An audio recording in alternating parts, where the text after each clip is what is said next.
Alam nyo ba kung bakit mahilig ang mga Pinoy sa gin? Paano masabi? Kasi internal cleansing daw. Pinapatay daw niya ang mga COVID virus. Galing mo pala dyan ah. Hindi ko alam ah. Alam nyo ba na itong si San Miguel ay may kaaway na demonyo sa baba? Baliw ka yata eh. Isa lamang itong paalala na hindi dapat tayo sumobra sa pag-inom ng gin. Kung iinom tayo ng gin, huwag natin itong uubusin. Dapat meron lamang itong tamang level. Doon lang tayo sa parting bewang ni San Miguel. Dahil kung lalampas tayo, yun na. Sasapian na tayo ng masamang espiritu, ang espiritu ng demonyo.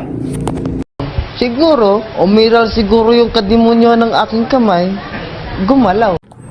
Huwag na huwag nyo ring tutunggain ang gin